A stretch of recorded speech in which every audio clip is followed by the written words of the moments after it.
ဒီလူဝတ္တုလေးကကြည့်ရတာဦးကြောင်နိုင်လာပေမဲ့သူ့ရဲ့မျက်နှာဝိုင်းလေးကနဖူးပြည့်စုံပြီးစီးစိမ်ဥစ္စာအရှိန်ဝါပြည့်ရှိတဲ့မျက်နှာမျိုးပဲနက်ဖျားလန်းစင်ကိုရှောက်လိုက်ရမှာစီးစိမ်အဖော်ကျင့်စင်နဲ့ကျင့်ကြံရနေရဆိုတဲ့အချက်တွေလိုအပ်တယ်ကျွန်တော်ကတော့အခုချိန်မှာဘာမှမရှိပဲဆင်းရဲနေတာမို့သူ့ရဲ့စီးစိမ်ကံကိုချေးယူပြီးကျွန်တော်ရဲ့ကျင့်စင်လန်းကိုဖြည့်ဆည်းဖို့တကယ်ကိုအဆင်ပြေတာပေါ့သူကကျွန်တော်ရဲ့ခန္ဓာကိုယ်ပိုင်ရှင်ဟောင်းပေါ်မှာလည်းအမြဲတမ်းစကားနားထောင်ပြလူတည်ခဲ့တာအခုလည်းနည်းနည်းလောက်လမ်းညွှန်ပြလိုက်ရုံနဲ့တင်သူ့ကိုစိတ်ရင်းနဲ့တစ္ဆာရှိလာအောင်လုပ်နိုင်ပါတယ်မျှော်လင့်ထားတဲ့အတိုင်းပဲလူဆုံးကဒီစကားကိုကြားလိုက်ရတော့ဝိညာဉ်၃ပါးနဲ့လက်ပြ9ပါးလွတ်စင်တော့မတက်လက်ဖြန့်သွားပြီဘုံကလည်းဒူးထောက်ချလိုက်ကကျမ်းပြင်းတဲ့ဦးကောင်းကိုဒုံဆိုပြီး၃ချိန်တိုင်ကြဲလောင်းအယိုသေးပြီးတော့တဲ့ဆရာသခင်ထက်မှရှိတော်မူပါတပည့်ဖြစ်သူရဲ့ကြော့ချင်းကိုခံယူပါဦးခင်ဗျာဒီလူကတော့တကယ်ကိုလှည့်စားရလွယ်လုံးတာပဲနည်းနည်းလေးတောင်တန်တရားမဝင်ဘူးကျွန်တော်လည်းရေရခန့်ငူရခန့်နဲ့မင်းတွေးကြည့်စမ်းငါရဲ့အခုလိုပုံစံကနတ်ဖျားကျင့်စဉ်ကျင့်ကြံနေတဲ့သူနဲ့တူလို့လား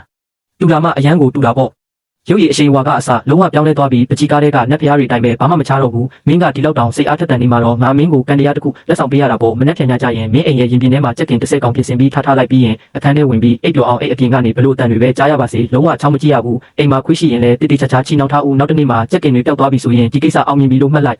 တော့လူဆုံးတယောက်မျက်လုံးအဝိုင်းသားနဲ့ကြောင်အန်းဖြစ်သွားပြီကြက်ကင်တစ်စက်ကောင်နဲ့တင်နတ်ဖျားနဲ့ပူးတွေ့ခွင့်ရမှာလားဒီလောက်တောင်လွယ်ကူတာလားဟင်တခြားဟင်းသီးဟင်းရွက်တွေမလို့ပဲကြက်ကင်ကြီးပဲလားတခြားအရာတွေကိုရှောက်မမင်းနဲ့နောက်ပြီးစနောက်တာလည်းမဟုတ်ဘူးတကယ်လို့မင်းကအရက်ပါပြင်ဆင်ထားမိရင်အဲ့ဒီမြေခွေးအုပ်စုကမူပြီးသူတို့ရဲ့မူလတရံအစစ်အမှန်တွေပေါ်လာလိမ့်မယ်အဲ့ဒါဆိုမင်းတို့မိသားစုတစ်ခုလုံးတေးလို့မတက်လန့်သွားလိမ့်မယ်လူဆုံးကစဝေးစဝါဖြစ်နေပေမဲ့စကားကိုတော့တိတိကျကျမှတ်သားထားရှာတယ်ဒီလူဝတ္တုလေးရဲ့နတ်ဖျားလန်းစင်အပေါ်တက်ဝင်ယုံကြည်မှုကိုပုံမခိုင်မာစေဖို့အတွက်ငရဲပြည်ကကန်ကြီးအကျိုးပေးဆက်ရပုံတွေကိုကျွန်တော်ကထပ်မံပြောပြလိုက်ရသူတကူလုံးချွေးစီတွေပြန်လာပြီးကျွန်တော်နောက်ကိုလိုက်ကကျင့်စဉ်ကျင့်ကြံပြီးဆင်းရဲဒုက္ခပင်လယ်ကနေရုံထွက်ပါမယ်လို့တစ္ဆာဆိုတော့တယ်သူမပြန်ခင်မှာပဲသူ့ကိုလုံးဝလွှမ်းမိုးသွားစေဖို့အတွက်ဆွမ်းဆောင်ရည်တစ်ခုပြသဖို့ကျွန်တော်ဆုံးဖြတ်လိုက်တယ်ကျွန်တော်ကနက်နဲတဲ့ပုံစံဖမ်းလိုက်ပြီး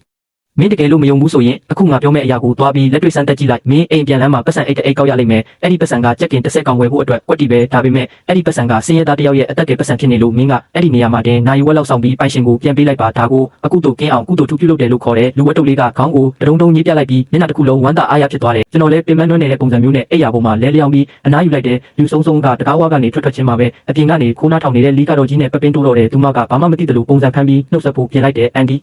ကျွန်တော်အရင်ပြန်ပါဦးမယ်တခြားတန်းဖော်တွေကိုလည်းအကိုကြီးဘာမှမဖြစ်တော့ဘူးဆိုတဲ့အကြောင်းသတင်းသွားပြောလိုက်အောင်မယ်လီကတော်ကြီးကစိတ်မသက်မသာဖြစ်နေတဲ့မျက်နှာပေးနဲ့အာနာဟန်ပြုပြီးအဲ့ဒီကျင်စင်းစေးမြစ်ကအရန်တမိုးကြီးလုံးလို့သားပဲပြန်ယူသွားပါကွယ်အန်ဒီကကျွန်တော်အကိုကြီးပေါ်ထားတဲ့ကျွန်တော်ရဲ့တန်ရောစင်ကိုအထင်သေးလို့လာပြဒီကျင်စင်းကိုတော့ဒီမှာပဲထားခဲ့ပါပြ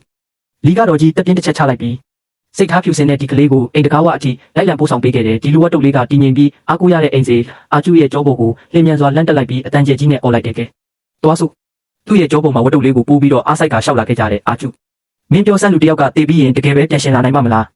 မရှင်နိုင်ပါဘူးအာကျူကပြက်ပြက်တသားပဲပြန်ဖြေတယ်ဒါဆိုရင်တကယ်လို့အတင်းချက်ကြီးပြန်ရှင်လာခဲ့တယ်ဆိုရင်ကောဒါဆိုရင်တော့မတည်သေးလို့ပေါ့လူဆုံးတယောက်စိတ်တူနဲ့သူ့ရဲ့ကြောကိုပဲတုံထုလိုက်မိတော့တယ်မင်းလိုတစ်သားလုံးနဲ့စကားပြောရတာတကယ်ကိုစကားကုန်ရကျိုးမနှက်ဘူးတော့ပြီခဏနေရင်ရက်ဦးအာကျူကသူ့ကိုချပေးလိုက်တယ်လူဆုံးကလည်းလမ်းဘေးမှာပြုတ်ကျနေတဲ့အပြာရောင်ပိတ်စအိတ်လေးတစ်အိတ်ကိုကောက်ယူလိုက်တယ်အိတ်ကိုဖွင့်ကြည့်လိုက်တဲ့အခါမှာတော့အထဲမှာအကျွေးစေးတွေနဲ့ငွေစာကျိုးပဲ့တွေအပြည့်ရှိနေတာကိုတွေ့လိုက်ရတယ်ဖရားကြီးတကယ်ပဲနက်ဖရားစွန့်တန်ခိုးပဲတကယ်ကိုအံ့ဩဖို့ကောင်းလိုက်တာသူကအိတ်ထဲကပတ်စံတွေကိုတိတိကျကျရေးတွက်ကြည့်လိုက်တော့ကြက်ကင်တစ်စက်ကောင်ဝယ်ဖို့အတွက်ကွက်တိဖြစ်နေတဲ့အာကျူကလည်းဦးကြောင်နဲ့ရေးပြီးငါတို့ဒီနေရာမှာခဏလောက်စောင့်ကြရအောင်ဒီပတ်စံအိတ်ပြောက်သွားတဲ့သူကတော့တကယ်ကိုရင်ပူပြီးတေးလူမတက်ဖြစ်နေလောက်ပြီးသူတို့နှစ်ယောက်လမ်းဘေးမှာခဏလောက်စောင့်နေပြီးတဲ့နောက်ပြောလင်းထားတဲ့အတိုင်းပဲအဖွားကိုတယောက်ကရွှွနေပေးပွားနေတဲ့ကလေးငယ်လေးတယောက်ကိုခေါ်ပြီးမူယိုကလမ်းတစ်လျှောက်ရှာဖွေရင်းရောက်လာခဲ့တယ်လူဆုံးကလေးကျွန်းတစ်ချက်ပေးလိုက်ပြီးပတ်စံအိတ်ကိုမြောက်ပြကလှမ်းမိလိုက်တဲ့အဖွားဒါအဖွားတို့ပြောက်သွားတဲ့အိတ်လားအဖွားကအိတ်ကိုမြင်ချင်းမှာပဲဘုံကနေတိုးထောက်ချလိုက်ပြီးအဆက်မပြတ်ဦးကောင်းတဲ့ကျမ်းပြင်ကိုစောင့်ကတော့တဲ့ကျေးဇူးရှင်လူကြီးမင်းတို့ရဲ့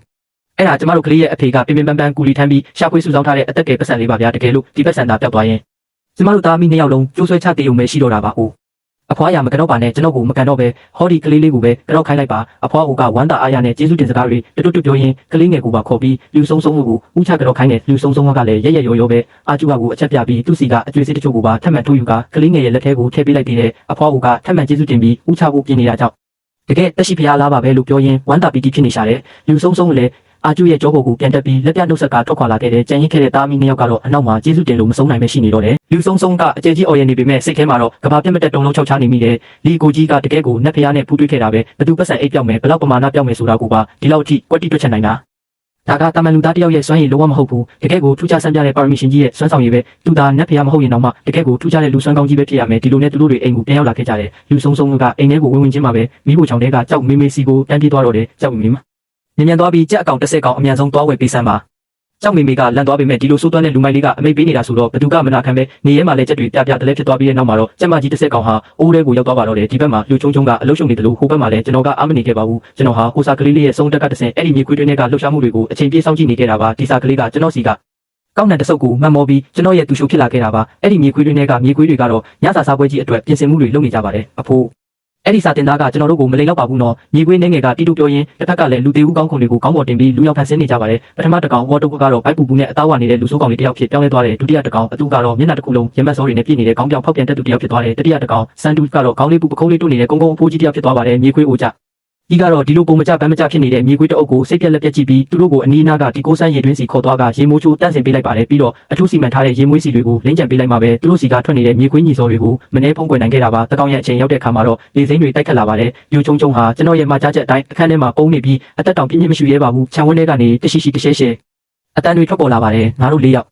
စက်တစ်စက်ကောင်ကိုဘယ်လိုခွဲမလဲဟင်မင်းတကောင်ကတကောင်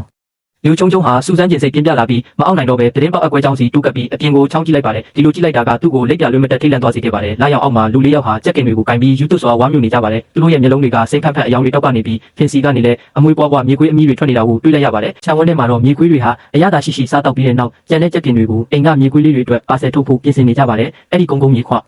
ဒီကြီးကတော့ကြက်ကင်ကိုကိုက်စားရင်တစ်ဖက်ကလည်းတအန်တော်ရေရွနေပါတော့တယ်